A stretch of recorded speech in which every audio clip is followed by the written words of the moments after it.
ingin mengetahui strategi menyusun metode penelitian kuantitatif yang tepat. Oke deh. Jadi sebenarnya teman-teman kita sama-sama belajar ya. Kalau dibilang sama Kak Ida basicnya cukup kuat, mungkin karena pengalaman aja gitu ya. Tapi sebenarnya masih belajar juga pasti masih banyak sekali hal-hal yang memang perlu kita pelajari. Cuma mungkin untuk di sini kita bisa sharing ya. Ya, jadi eh, ya ini yang tadi udah dijelasin sama Kak Ida, saya next aja. Nah, saya ingin sebenarnya tahu dulu dong beberapa teman-teman yang hadir di sini udah pernah penelitian kuantitatif nggak sih? Devina mungkin, Kak Devina? Halo, Izin Ibu, saya belum pernah Ibu. oh belum pernah. Baik, terima kasih. Kalau Kak Anggi, Izin Ibu, saya juga belum pernah. oh belum pernah. Kalau Kak Ruth, halo Kak Belum. Ruth. Kalau sebelumnya Halo. kualitatif terus. Oh kualitatif terus, oke. Kalau Arundati, Ya, udah pernah penelitian kuantitatif nggak Kak? waktu sarjana saya melakukan penelitian kuantitatif kebetulan. Oke, berarti ada lah ya gitu. Jadi mungkin boleh sharing Kak, kendalanya apa sih Kak waktu penelitian kuantitatif? Sedikit aja. Kalau untuk dari saya sendiri, kebetulan mungkin lebih ke olah datanya itu yang saya kurang menguasai secara dalam gitu. Karena mungkin karena saya sekolahnya vokasi, jadi dapat mata kuliah statistik itu tidak dalam sekali begitu. Oke, terima kasih Kak sharingnya. Oke, jadi sebenarnya mungkin di bab 3 dan kuantitatif itu mungkin biasanya orang akan takut sama analisis datanya gitu ya. Serumnya begitu katanya. Tapi sebenarnya kalau ngomongin bab 3, apalagi penelitian kuantitatif gitu ya, mungkin kita harus belajar dari awal sebenarnya di mana saat kita membuat judul, tujuan khusus. Nah, itu sebenarnya ada kaitannya dengan bab 3 ini gitu. Ya, jadi buat yang belum pernah gitu, apa sih sebenarnya penelitian kuantitatif gitu ya? Penelitian kuantitatif itu lebih ke bagaimana kita menyajikan datanya dalam berupa angka gitu sih sebenarnya detailnya. Tapi desain penelitiannya maupun eh, cara-cara di dalamnya itu hampir 11-12 sama kualitatif hampir, tapi tidak mirip-mirip banget gitu. Mungkin tadi di analisis datanya dia berbeda gitu. Tapi untuk desain penelitian juga mungkin berbeda, karena kalau di kuantitatif yang kita kenal itu ada dua sih sebenarnya, observasional, eksperimental gitu. Nah, paling sering mungkin kalau untuk kesehatan gitu kita pakainya yang observasional, tapi nggak menutup kemungkinan yang eksperimen gitu. Nah, untuk detailnya nanti akan kita, mungkin ada yang mau sharing atau yang mau nanya detail nanti bisa kita diskusikan gitu ya. Nah, di metode itu juga ada juga terkait dengan populasi dan sampel. Biasanya di sini yang kaitannya sama kuantitatif ada hitung-hitungannya lagi gitu. Kalau mungkin di kuali gitu ada sedikit berbeda gitu kita mencapai responden, informan kunci gitu. Kalau di sini kita ngambilnya sampling gitu. Dan ini kaitannya sebenarnya dengan rumus sampling, terus teknik sampling, kriteria inklusi, eksklusi, itu apa sebenarnya itu kaitannya dengan seberapa cocok sih sampel itu bisa mewakili populasi. Misalkan tadi eh, yang Kak Devina belum pernah tapi punya ide terkait dengan sebenarnya kita mau lihat faktor apa sih yang mempengaruhi kejadian hipertensi gitu pada lansia di kota A gitu. Nah, kota A itu kan dia punya penduduk ya. Jadi kita kan nggak mungkin ngambil semua penduduk. Nah, di situ tuh yang kita biasanya perlu bagaimana ngitung sampling. Karena kan pastilah kalau penelitian kita punya batasan waktu, tenaga gitu ya. Ya biasanya makanya biaya gitu juga. Makanya kita kenapa menghitung sampel. Nah, biasanya kalau kita sudah punya kerangka sampel atau list lah, siapa sih penduduknya atau siapa sih subjeknya atau populasinya, sebenarnya kita bisa menggunakan random sampling. Tapi kalau nggak punya list data itu, ya non-random pun sudah tersedia gitu. Jadi sebenarnya di kuantitatif itu yang poin utama detail di awal sebelum analisis datanya. Jadi ini tadi penjabaran dari penelitian observasional tuh seringnya kita kenal cross-sectional atau potong lintang, ada case control atau cohort gitu. Detailnya boleh nanti kita sharing-sharing ke belakang. Nah, eksperimen ada juga pembagiannya, ada pre-eksperimen, ada true, dan quasi. Ini biasanya lebih ke arah klinis gitu ya biasanya. Dan untuk nanti perhitungan jumlah sampel itu sebenarnya ada rumus-rumus dari Lemaitre gitu, sesuai dengan desain penelitian kita. Berapa sih harusnya sampelku gitu? Apakah aku perlu menggunakan sampling yang mana, perhitungan yang mana, rumusnya banyak ya. Jadi sebenarnya itu balik lagi ke tujuan kita tadi gitu. Oke, ya. Nah, di metodologi kualitatif itu juga sebenarnya kita biasanya menuliskan, kita menggunakan sumber datanya primer atau sekunder. Nah, data-data primer tuh misalkan yang kita cari di lapangan, survei sendiri. Tapi kalau data sekunder sebenarnya banyak ya. Kalau orang kesehatan tuh banyak banget sebenarnya ada survei kesehatan Indonesia, dari data BPJS gitu. Kalau nanti di luar kesehatan sebenarnya ada saja data-data yang memang sesuai dengan riset bagiannya gitu. Nah, di saat kita menulis bab 3 gitu ya biasanya, walaupun kuanti atau kuali pasti ditanya sumber datanya apa sih gitu. Pasti biasanya kalau kuali itu biasanya primer. Kalau kuanti dia bisa primer, bisa sekunder. Pengumpulan datanya juga bisa online, bisa offline gitu ya. Di sini mungkin ada contoh Kobo Toolbox gitu, bisa dipakai untuk pengumpulan data online, offline gitu. Ataupun kuesioner kertas pun masih mungkin ada beberapa yang menggunakan gitu. Ya nggak apa-apa juga gitu, karena yang penting kita bisa tuliskan di proposal kita. Yang paling penting sebenarnya dari instrumen yang kita pakai, entah itu online, offline, kuesioner itu sudah valid atau dan reliable nggak sih gitu. Biasanya kita buat kuesioner itu sebenarnya harus ada uji valid dan reliable-nya, kecuali pakai yang tadi saya bilang data sekunder, otomatis kuesionernya sudah valid, sudah diuji valid oleh orang lain gitu, atau lembaga. Nah, kalau kita buat sendiri itu kuesioner, itu kita biasanya harus uji validitas dan reliabilitas gitu. Jadi kita ambil sampel yang mirip dengan karakteristik sampel yang kita mau kumpulkan. Misalkan tadi eh, tentang hipertensi pada lansia, berarti kita ngumpulin valid dan reliable-nya ya sama lansia di kota A, tapi yang bukan jadi sampel kita gitu. Biasanya begitu.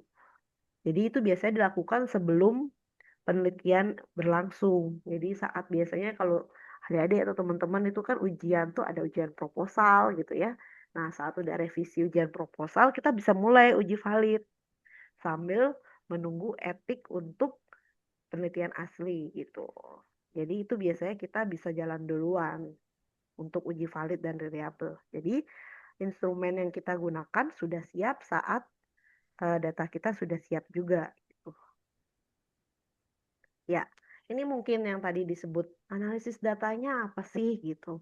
Mau sampai deskriptif atau multivariat atau sekarang banyak uji lainnya ya, misalkan STEM atau analisis PET gitu yang mungkin jarang ada di beberapa tempat tapi sudah sering digunakan gitu. Atau ada untuk yang tahap S3 gitu, ada yang terkait dengan analisis eh, multi multi layer gitu ya, kita bisa menggunakan beberapa analisis lainnya seperti itu. Nah, sebenarnya analisis data itu tergantung apa sih? Ya, tergantung tujuan penelitian, biasanya tujuan khususnya, terus definisi operasional variabelnya. Kita mengasumsikan variabel itu skala datanya apa. Nanti uji statistiknya akan mengikuti itu biasanya. Nah, ini sebenarnya yang selalu saya pakai untuk saya ngajar atau mungkin sharing sama teman-teman yang lain. Dimana sebenarnya kalau kita sudah tahu tadi tujuannya, udah tahu variabelnya, nah kita tentu ini variabelnya jumlahnya kategori apa atau numerik gitu ya. Jadi kalau interval rasio itu sebenarnya namanya variabel numerik, jadi berupa angka. Kalau ordinal dan nominal itu biasanya lebih ke kategori atau berupa kata-kata gitu. Kayak misalkan sakit tidak sakit, nah itu nominal. Jadi kita bisa tentuin analisis datanya apa sih setelah tadi tujuannya kita tentukan, variabelnya kita tentukan, apa yang kita inginkan. Apakah lihat perbandingan, apakah lihat hubungan gitu ya. Nah, itu bisa kita gunakan sebenarnya. Tapi memang kalau kita sudah menulis di definisi operasional itu kan biasa gitu ya. Datanya misalkan tadi hipertensi, berarti hipertensi dan normal gitu. Oh, berarti nominal. Terus ternyata kita mau melihat faktornya salah satunya adalah jenis kelamin gitu. Laki-laki, perempuan. Oh, nominal ketemu nominal gitu. Oh, kita bisa gunakan uji chi-square. Nah, itu misalkan. Itu gampangnya kalau kita pakai tabel ini gitu. Tapi kalau tadi tujuannya adalah misalkan ingin melihat apakah ada perbedaan gitu. Misalkan tingkat kadar gula darah gitu, lansia, laki-laki dan perempuan. Nah, kadar gula darahnya kita asumsikan numerik. Berarti kita uji dulu normalitas datanya berdasarkan jenis kelamin. Tadi laki-laki dan perempuan. Kalau semuanya normal, kita bisa menggunakan uji tes yang independen. Sedangkan kalau nggak normal, kita bisa gunakan Wilcoxon-Mann-Whitney kayak gitu. Jadi seperti itu bisa kita contohkan dari tabel ini. Ya mungkin nanti detailnya bisa kita diskusikan ya, karena waktu presentasi nggak banyak gitu ya, nanti diskusinya mungkin. Jadi sebenarnya tabel ini bisa kita pakai gitu. Kalau kita udah tahu tujuan tadi, terus variabel datanya apa gitu. Jadi kalau adik-adik sebenarnya dari awal kebingungan atau teman-teman kebingungan mau nyari apa sih aku bisa nggak ya dianalisisnya. Sebenarnya balik lagi tujuannya mau sampai gambaran aja atau sampai melihat ada perbedaan atau melihat hubungan atau melihat pengaruh gitu.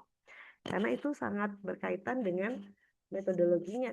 Kalau gambaran dia biasanya cuma deskriptif, hanya menggambarkan. Biasanya kita bisa gunakan tabel, grafik gitu ya, atau hal-hal lainnya gitu. Tapi kalau analisis data bisa masuk ke uji bivariat itu hanya untuk dua variabel atau sampai multivariat yang mungkin lebih dari dua variabel.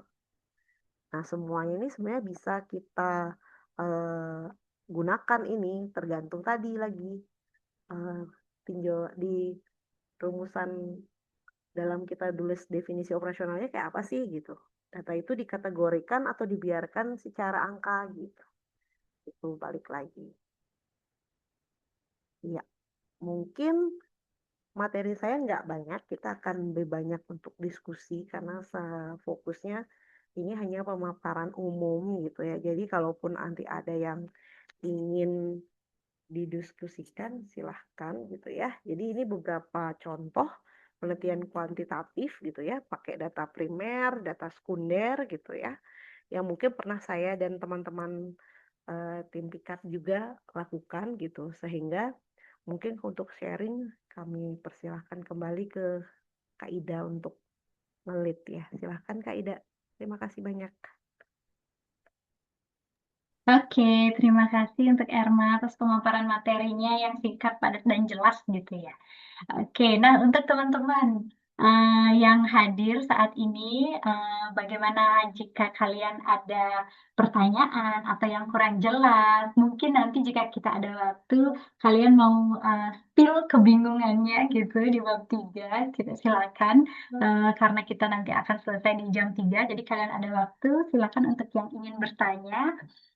Kami bisa akomodir mungkin yang jika ingin menanyakan langsung bisa atau melalui chat juga bisa. Oke, sambil menunggu pertanyaan dari peserta, mungkin aku boleh spill untuk beberapa pertanyaan yang dari teman-teman yang daftar, tidak, Erma? Boleh, boleh, Jadi mungkin boleh. ini ada concern dari mereka sebelumnya gitu, Pak, sebelum daftar.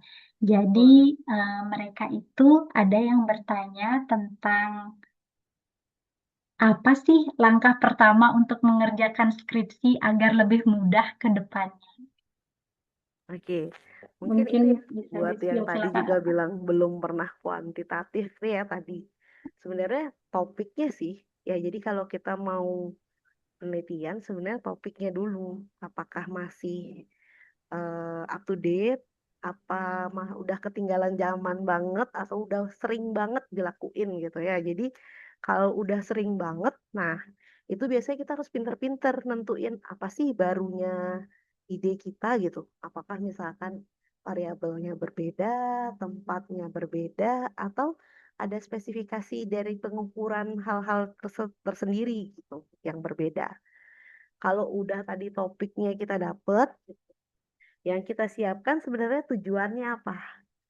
Mau tadi, apakah cuma menggambarkan sesuatu, ataukah sampai melihat intervensi, atau mau melihat gambaran perbedaan, hubungan, atau pengaruh. Nah, itu yang kedua. Saat kita sudah menyusun, biasanya kalau mau penelitian sih gampangnya nyusun outline dulu ya. Jadi nggak usah detail banyak-banyak. Tadi yang tadi judul dulu, atau topik dulu.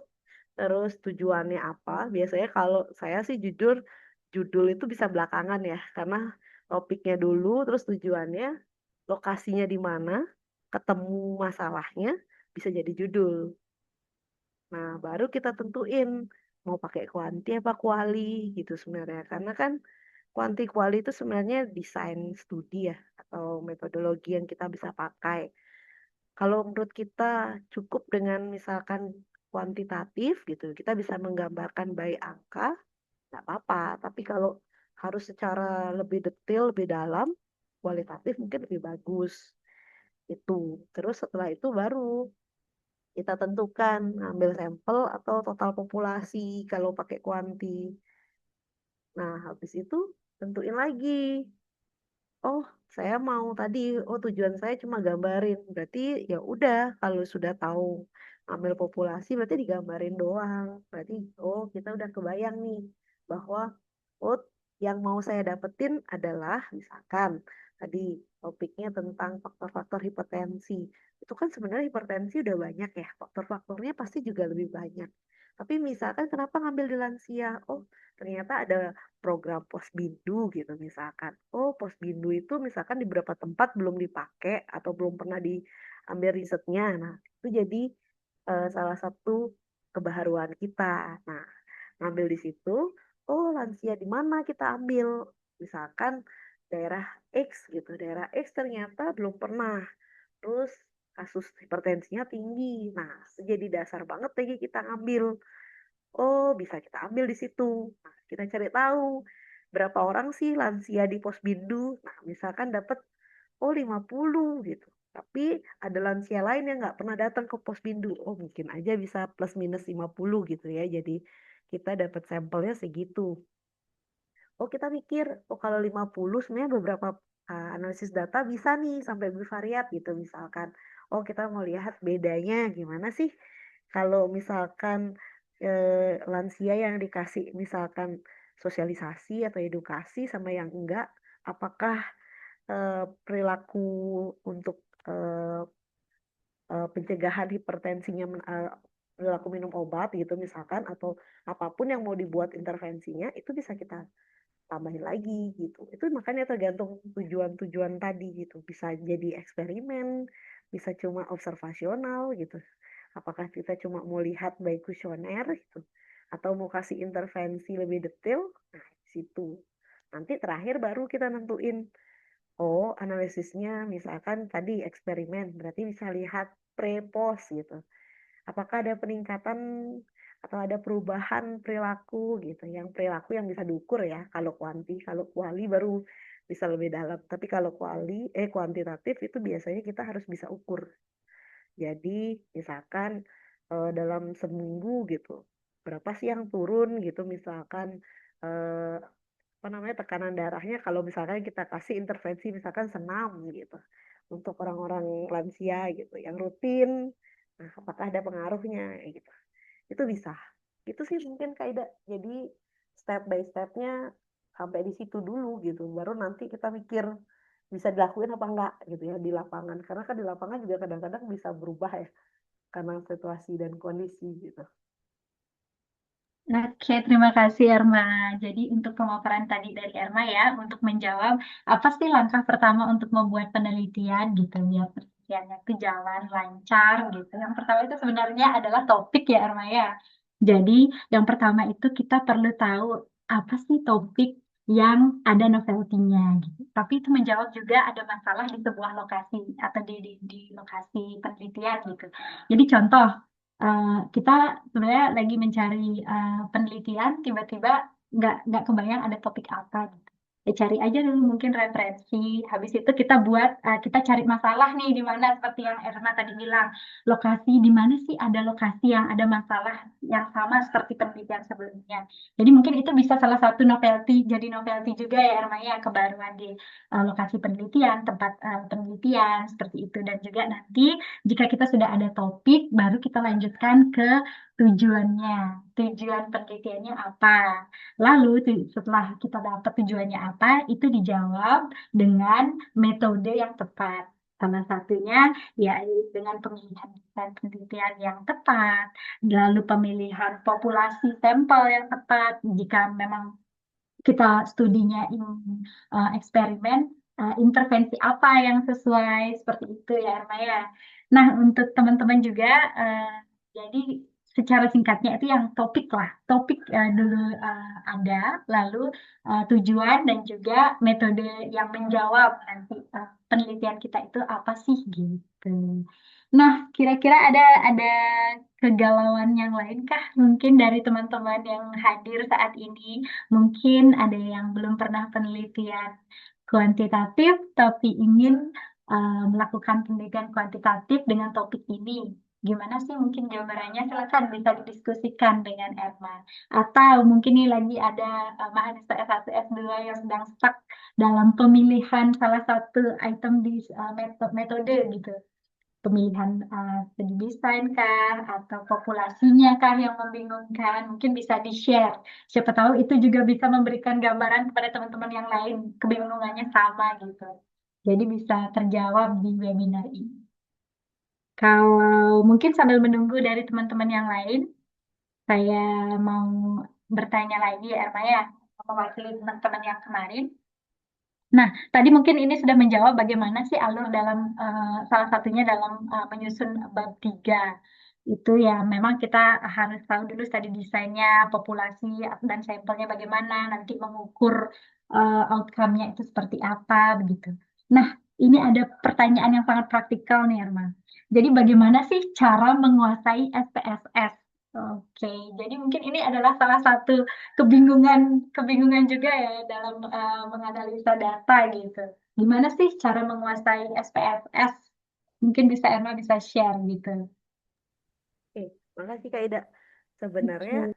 ada yang mungkin yang sambil yang lain kalau memang ada pertanyaan silahkan juga ya gitu ya. Oke, tapi sebenarnya SPSS itu kan cuma salah satu alat uji statistik ya. Sebenarnya ada banyak gitu. Yang mungkin ada Stata, ada R gitu ya, ada PLS gitu ya, AMOS dan lain-lain. Cuma kalau dibilang gimana cara nguasain itu sih sebenarnya cuma latihan. Karena yang namanya alat gitu sebenarnya kalau kita sebenarnya sering ambil itu biasanya akan lebih ingat gitu. Tapi kalau kita hanya perlu misalkan di saat tertentu sebenarnya YouTube sudah banyak ya. Apalagi sekarang PLC juga kan nyediain e-learning dan lain-lain. Nah, mungkin juga bisa diakses di sana gitu ya. Atau nanti ada tentang eh, konsul gitu. Jadi kita bisa belajar bagaimana sih analisis data gitu ya. Kalau sebenarnya saran saya bukan harus dilatih ya. Kalau nggak semua sering ngambil gitu, mungkin di dekat-dekat mau ujian gitu, baru latihan. Jadi biar nggak lupa gitu biasanya sih.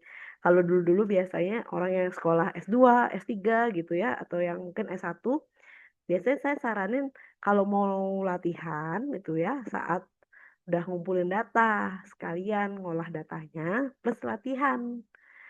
Jadi nggak lupa, minimal saat ujian bisa jawab bagaimana langkahnya gitu. Tapi kalau yang untuk riset gitu, biasanya sebenarnya kita pakai latihan-latihan aja sih, sering ngambil gitu. Atau nanti ada yang suka belajar otodidak, by YouTube bisa. Gitu sih, mungkin dijawab ya Kak Ida. Oke, jadi mungkin harus latihan gitu ya. Caranya ya dengan dilatih, karena itu adalah cara menganalisa data yang praktikal seperti itu ya. Jadi semakin sering kita berlatih, semakin mahir kita menggunakan SPSS. Dan seperti yang dibilang tadi Erma, SPSS itu adalah salah satu tools software untuk menganalisa data. Jadi ada beberapa pilihan lain ya Erma ya. Ada R seperti itu, R yang kita tahu, ada Stata juga ya. Oke, nah ini ada yang raise hand. Itu Mahadewi, silakan. Ada yang ingin ditanyakan? Eh, izin bertanya, Kak. Kan tadi sempat disinggung sama Bu Ermanya tentang menyusun kuesioner. Nah, kuesioner itu kan bisa dilihat dari penelitian terdahulu, Kak. Nah, terus kalau semisalnya penelitian terdahulu yang digunakan, tapi tempatnya berbeda dan dengan ada modifikasi itemnya itu, apakah perlu juga uji validitasnya, Kak ya? Terima kasih, Kak. Saya langsung jawab ya Kak Ida. Terima kasih mahasiswa saya dulu ini ya. Ya sekarang kayak lagi Silakan. nyusun tugas akhir gitu ya. Sebenarnya kuesioner itu instrumen ya. Jadi yang namanya instrumen kalau tempat berubah, kondisi berubah, memang modifikasi itu perlu. Terus perlu nggak diuji valid? Kalau dimodif itu kan artinya uji yang terdahulu sudah berubah ya. Jadi mau tidak mau, suka tidak suka, mesti diuji validnya. Karena kadang-kadang saat kita modifikasi, kita merubah beberapa item, merubah beberapa bahasa gitu ya. Kita translate misalkan dari bahasa Inggris ke bahasa Indonesia. Mau tidak mau, biasanya kita akan uji validitasnya gitu. Untuk meyakinkan kita sebagai peneliti dan orang lain yang menjadi pembaca nanti bahwa instrumen yang kita pakai benar-benar bisa mengukur dan konsisten dalam mengukur apa yang kita ukur gitu. Sebenarnya uji valid dan reliable itu fungsinya gitu. Jadi kalau sebenarnya ada orang bilang nggak perlu diuji lagi kalau memang intinya tidak berubah, hanya berubah narasi banget gitu. Beberapa konteks itu boleh tidak diuji. Tapi kalau isinya dan tempatnya tidak cocok untuk menggunakan yang sudah teruji, sebaiknya memang diuji. Karena misalkan gini, kalau kita di Bali, itu kan beberapa daerah beda budaya ya. Saat kita misalkan gunakan yang misalkan dari Jakarta, terus dipakai di Bali, ada mungkin unsur budaya atau unsur sosial yang tidak sesuai. Mau tidak mau, kita harus menyesuaikan kembali. Gitu. Sama halnya mungkin yang tadi penelitian, misalkan untuk mengukur pengetahuan gitu. Biasanya pengetahuan tuh yang paling sering diukur uji validnya karena pasti item pengetahuan yang kita ingin ukur itu beda-beda gitu. Misalkan di rumah sakit mengukur A gitu. Terus ternyata topiknya sama nih, tapi kita mau ukur di lapangan atau di masyarakat. Mau tidak mau pasti akan berubah karena bahasa yang kita gunakan juga akan berbeda. Misalkan kalau kita mau ukur anak SMA gitu, sama kita ukur lansia, pasti juga akan berbeda bahasa, narasi, atau poin bahasa. Karena uji valid dan reliable itu juga terkait dengan konten mengerti bahasa dalam penggunaan kuesioner, kayak gitu sih, Maha. Baik, Ibu. Terima kasih, Bu. Bagaimana Maha? Apakah sudah puas dengan jawabannya atau mungkin ingin eksplor lagi? Sementara ini sudah, Kak. Oke, terima kasih. Dan mungkin untuk peserta yang lain juga, apakah ada pertanyaan yang mengarah mungkin tentang studi kalian, mungkin tentang pengalaman waktu penelitian sebelumnya yang belum terjawab, mungkin bisa ditanyakan di webinar. Silakan nanti saya buka ruang di chat untuk bertanya, bisa di drop pertanyaannya di kolom chat atau bisa bertanya langsung seperti itu ke speakernya. Tuh, Jadi Hanya seperti mungkin yang yang tadi nanya, mungkin Kak disampaikan Ida. gitu, Saya ya, boleh nanya nggak ke peserta? iya Sebenarnya saya silakan kepo silakan. tadi. Tadi yang saya tanya di awal, Devina eh, lagi nyusun tugas akhir nggak sih? Yang tadi. Izin Ibu, kebetulan saya mahasiswa semester 1 dan saya baru ingin menyusun proposal Ibu. Oke, iya, yang seperti itu mungkin. Ya, jadi kalau untuk Devina gitu yang baru-baru mungkin masih kayak awam gitu ya ke bab 3 mungkin lebih ke topik gitu ya nanti. Tapi kalau yang lain misalnya saya ada siapa ya? Ada Deswita Maharani, mungkin boleh sharing Kak, sedang mengerjakan tugas akhir kah?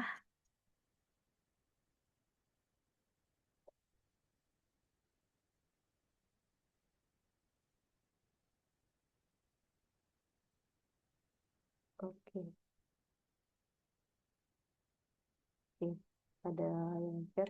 Ada pertanyaan di kolom chat, mungkin saya bacakan dulu ya. Nah, dari Kak Govinda Vitala, dia bertanya bagaimana sih cara menentukan teknik sampling untuk penelitian observasional dan bagaimana cara menentukan rumus besaran sampel pada desain penelitian observasional. Mungkin ini adalah pertanyaan juga pada teman-teman dari teman-teman yang sedang mengerjakan metode penelitian ya. Gimana sih biar tepat gitu teknik sampling, pengukuran teknik, pemilihan teknik samplingnya dan pengukuran besaran sampelnya. Silakan Erma. Iya, makasih Kak Ida. Ini kebetulan teman juga ya, sama-sama dosen. Makasih ya Winda. Ya. Pertanyaannya sebenarnya konteksnya adalah tadi desain observasional tuh kan banyak ya. Ada proseksional, ada case control, ada cohort. Mungkin di situ dulu yang ditentuin. Karena rumus samplingnya beda-beda di antara ketiga desain studi observasionalnya itu gitu. Jadi tadi mungkin sharing sedikit terkait dengan rumus Lemaître itu sebenarnya beda. Kalau kita ngambil cohort ada rumusnya, cross sectional ada rumusnya, case control juga ada rumusnya. Tapi intinya adalah saat kita menentukan rumus itu, kita perlu melihat penelitian sejenis yang terdahulu atau yang sebelumnya gitu. Jadi di situ biasanya kita akan mencari nilai proporsi kejadian A dan B gitu biasanya yang kita butuhkan untuk menghitung rumus gitu. Terus kalau tadi pertanyaannya eh, rumus besaran samplingnya yaitu tadi balik lagi tentuin dulu jenis detailnya, nanti eh, I'll kasih tahu juga variabelnya atau indikatornya yang kita pakai, penelitian kita mau pakai variabel apa. Ya, biasanya itu juga kaitannya dengan rumus sampling. Jadi, sebenarnya perhitungan sampling itu susah-susah gampang kalau kita udah tahu desainnya tadi, terus variabelnya udah, terus kita bisa riset by penelitian sebelumnya yang sejenis. Meskipun misalkan tempatnya kalau bisa itu di tempat yang sama atau enggak minimal misalkan kita mau ngambil daerah Denpasar gitu. Denpasar nggak punya data. Provinsi Bali boleh? Boleh karena masih satu kawasan kita anggap gitu. Tapi kalau kita ngambilnya di Jakarta gitu, ya terlalu jauh, nanti akan berbeda karakteristiknya. Jadi jumlah sampelnya juga nggak tepat gitu. Tapi kalau bisa banget di Denpasar ya Denpasar gitu. Oke, ngambilnya cross seksional. Oke, nah apa bisa dengan total sampling? Oke, sebenarnya tadi balik lagi. Kalau yang namanya sampling kan kita sebenarnya tahu ya berapa jumlah populasinya dulu. Kalau memang populasinya sedikit gitu, biasanya dengan estimasi sedikit itu berapa sih? Minimal 50 ke bawah biasanya. Kita bisa menggunakan total sampling. Karena untuk analisis data biasanya kita perlu data sampling yang cukup banyak kalau kuantitatif kalau kualiti nggak masalah.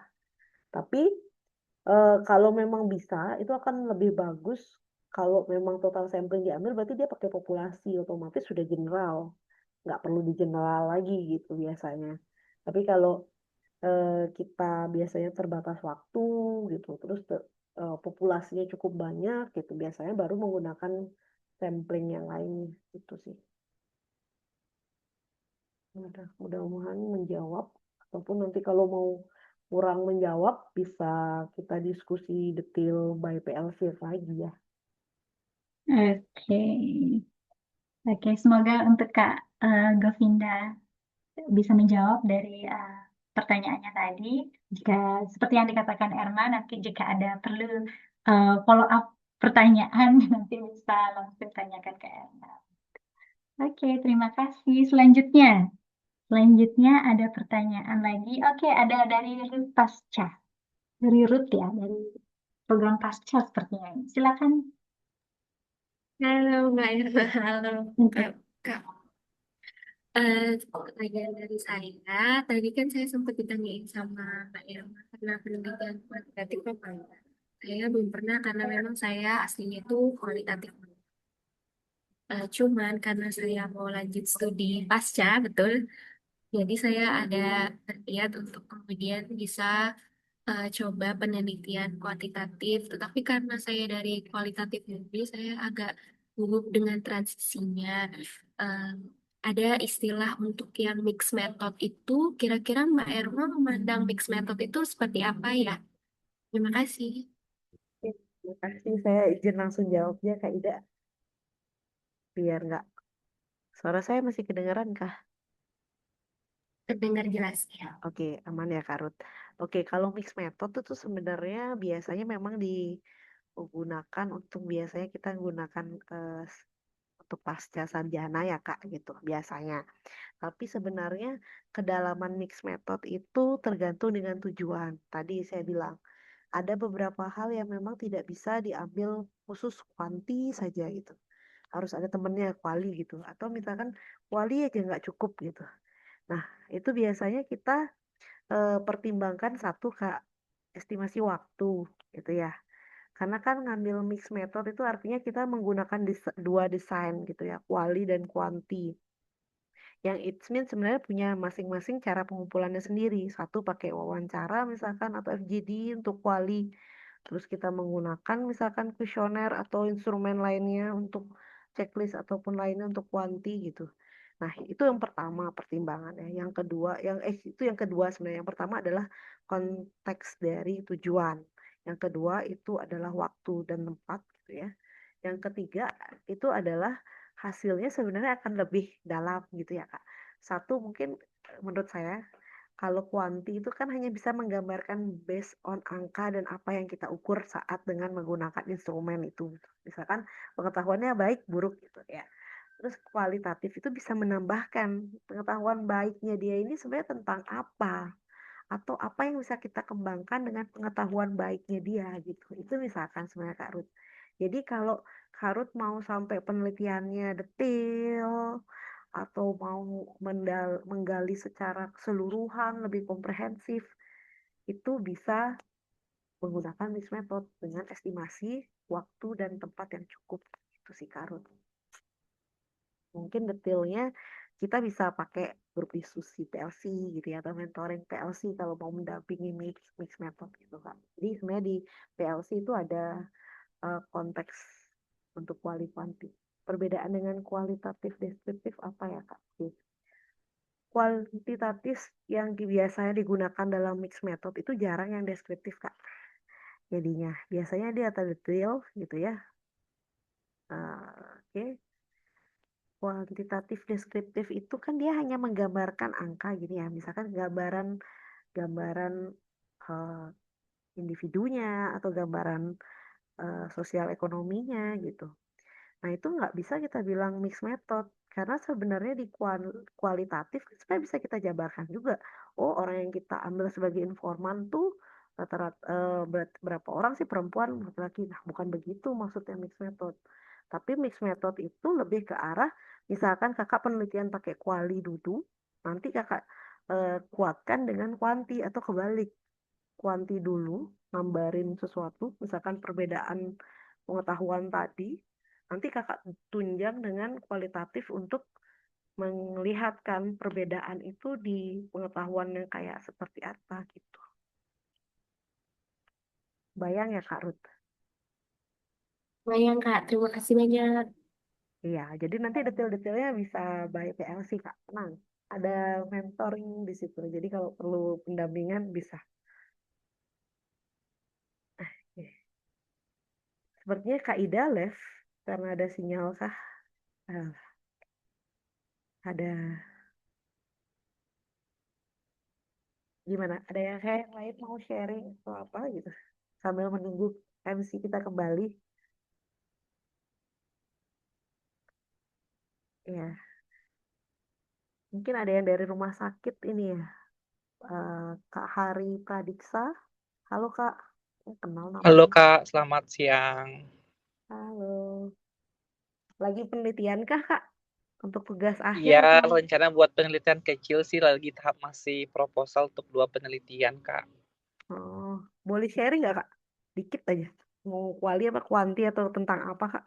Rencananya sih kuanti yang pertama karena kita melihat banyak pasien-pasien untuk di poliklinik jantung yang dengan penyakit jantung koroner tuh nggak datang-datang berobat. Saya mau tahu gimana sih dukungan keluarga dengan keberlanjutan terhadap minum obatnya Kak gitu. Sama pasien PPOK karena kami mempunyai alat kayak balon blowing itu ingin mengetahui dengan balon blowing itu bagaimana kualitas hidup pasien PPOK seperti itu Kak.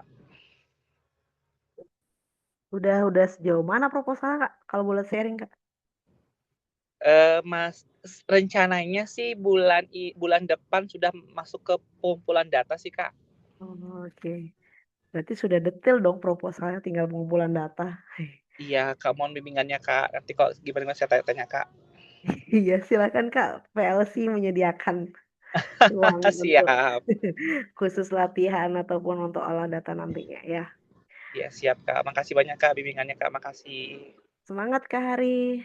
Iya Oke, Kak makasih Ida. Kak. Halo Kak Ida, apa sudah join Kak Ida?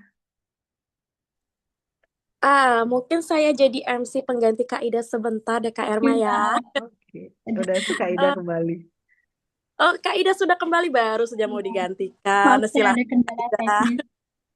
Iya, iya. Nggak apa-apa Oke. Kak, kan bisa diambil alih sebentar ya. Maaf ya teman-teman, tadi saya ada kendala teknis. Oke, selanjutnya apakah ada pertanyaan lagi? Saya cek. Oke, tidak ada. Mungkin bagaimana jika Erma mendapat satu pertanyaan terakhir? Oke, boleh Apakah Kak. masih Silahkan. masih Masih ada ada waktu. tenaga?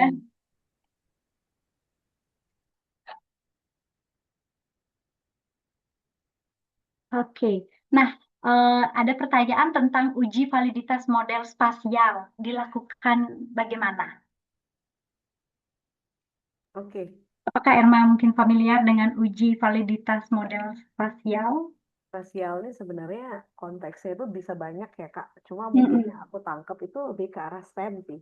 Struktur, struktural modeling gitu. Jadi dia sebenarnya spasial itu eh, yang kita pakai STEM itu biasanya dia langsung otomatis validitasnya pakai satu jalurnya. Jadi SEM itu terdiri dari CFA sama PEP gitu digabung. Nah, di CFA itu udah diukur apakah sebenarnya valid nggak sih instrumen A atau indikator A mengukur B gitu. Nah, di situ sebenarnya. Jadi di situ langsung otomatis saat kita pengumpulan data langsung tanpa uji kuesioner itu biasanya langsung oh ternyata dari 10 indikator pengetahuan cuma 5 yang kuat untuk mengukur itu. Jadi dia langsung dengan analisisnya sendiri. Biasanya itu dia tadi bisa menggunakan kalau SPSS temannya APOS.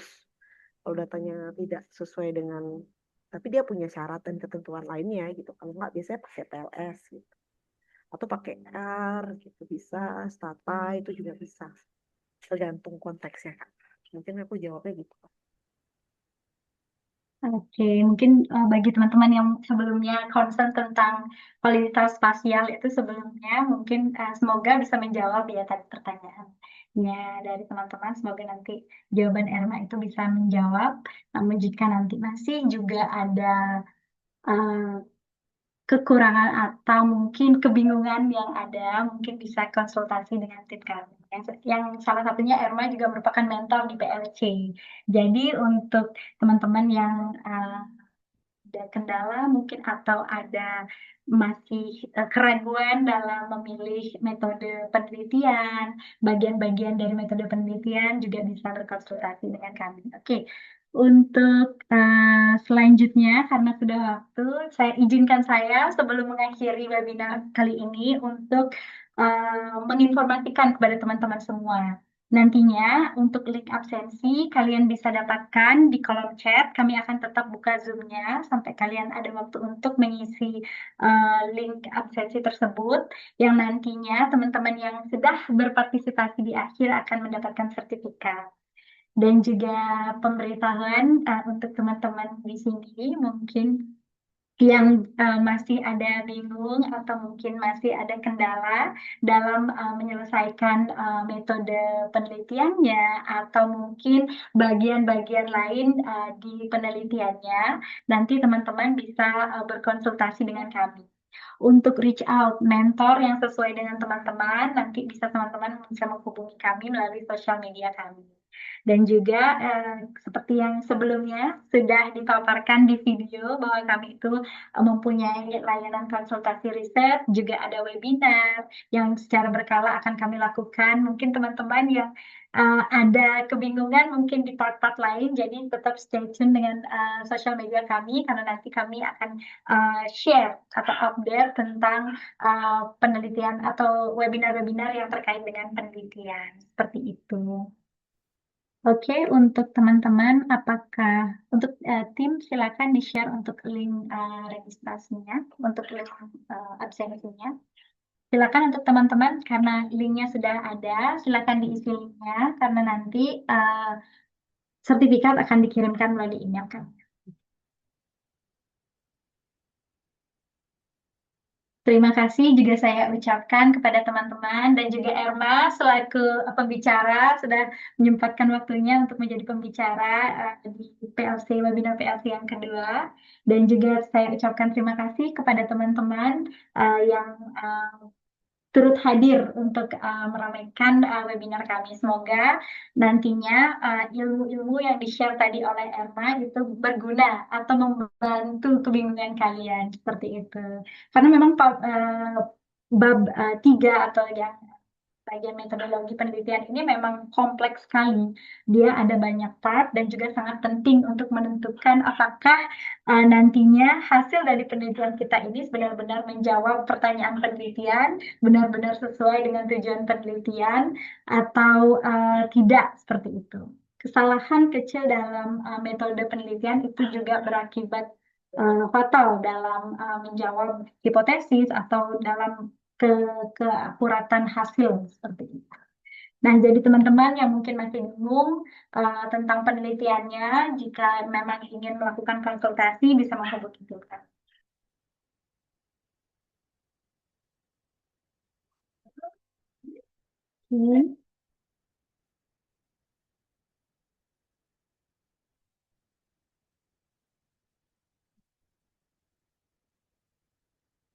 Sekali lagi saya ucapkan terima kasih untuk teman-teman yang hadir. Bagi teman-teman yang sudah hadir dan juga sudah mengisi form webinar, form absensi, link absensi, silakan kami persilakan untuk leave. Jadi silakan jika sudah mengisi link absensi bisa leave secara mandiri dan sampai bertemu di webinar PLC berikutnya. Terima kasih teman-teman.